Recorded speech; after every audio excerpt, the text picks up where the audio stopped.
Okay. అందరికీ నమస్కారం. So this press meet is regarding the recent ఒక మాచర్ల టౌన్ పిఎస్ లిమిట్స్లో ఒక ఇన్సిడెంట్ చోటు చేసుకుంది. సో దానిపైన this particular press meet. So మనకి 2nd April 2026 రోజున ఒక ఇన్సిడెంట్ జరుగుతుంది. సో ఆ ఇన్సిడెంట్ పైన ఒక విక్టిమ్ మనకి ఇచ్చిన స్టేట్మెంట్ మేరకు ఒక కేసు మనం రిజిస్టర్ చేస్తాం. సో ఆమె ఇచ్చిన స్టేట్మెంట్ మేరకు ఆ రోజు మధ్యాహ్నం 3:30-4:30 మధ్యలో ఒక గుర్తు తెలియని వ్యక్తి ఇంటిలోకి చొరపడి వాటర్ అడుగుతారు. సో వాటర్ అడగా ఆమె వాటర్ తీసుకురావడం కోసం లోపలికి వెళ్ళినప్పుడు he enters in to the house. ఆమెని కత్తితో బెదిరించి ఆమె పైన రేప్ కమిట్ చేస్తారు. అలాగే అమానుషంగా కూడా ప్రవర్తించి ఆమెని అక్కడే కట్టిపడేసి నిస్సహాయ స్థితిలో విడిచిపెట్టి వెళ్ళిపోతారని చెప్పి మనకి కంప్లైంట్ వచ్చింది. సో దానిపైన ఇమీడియట్గా మనం కేసు మాచర్ల టౌన్ పిఎస్లో రిజిస్టర్ చేసాం. వెంటనే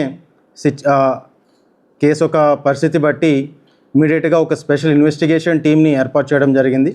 మన additional SP admin J V Santosh గారు నేతృత్వంలో ఆ టీం ఎంటైర్ టీం ఫంక్షన్ చేశారు. దాదాపుగా 3 to 4 inspectors, 10 to 12 sub inspectors and several police personnel were deployed to crack this particular case.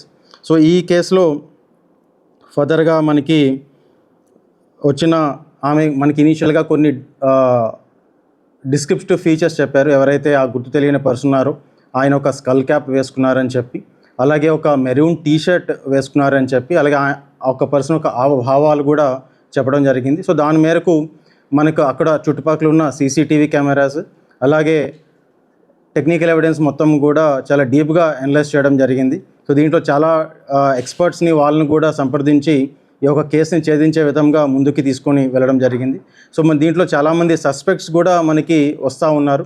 So each and every suspects కూడా చాలా సిస్టమేటిక్ మేనర్లో వాళ్ళని విచారించి వాళ్ళ ఒక రోల్ దీంట్లో ఉన్నదా లేదా అనేది మనం రూల్ అవుట్ చేసుకుంటా వన్ బై వన్ చాలా డీటెయిల్డ్గా డిఫరెంట్ టీమ్స్ డిప్లాయ్ చేసి ఇన్వెస్టిగేషన్ అనేది దీంట్లో కొనసాగించాం.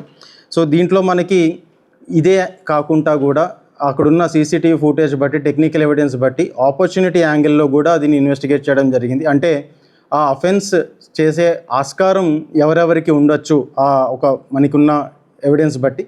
సో దాంట్లో కూడా కొంతమంది సస్పెక్ట్స్ మనకి వచ్చున్నారు. సో వాళ్ళని కూడా వన్ బై వన్ మనం రూల్ అవుట్ చేసుకుంటే ఒక పర్సన్ని స్ట్రాంగ్గా మనం సస్పెక్ట్ చేసి ఆ పర్సన్ని మనం డీటెయిల్డ్గా ఫర్దర్గా కూడా technical evidence and further CC cameras అన్నీ కూడా విచారిస్తే మనకి అక్యూజ్డ్ అనేవారు ఐడెంటిఫై అయ్యారు.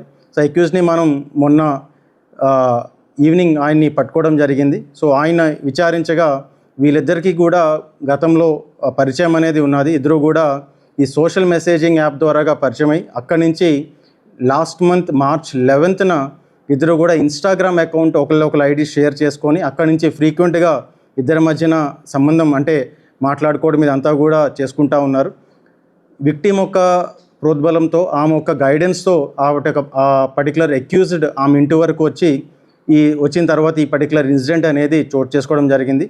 ఆమె కొంచెం భయాందోళన వల్ల మనకి ఇనీషియల్గా కంప్లీట్ డీటెయిల్స్ అనేది ఆమె షేర్ చేయలేదు. ఈ ఒక పర్సన్ని మనం నిన్న అరెస్ట్ చేసి ఈరోజు రిమాండ్కి కూడా పంపించడం జరిగింది.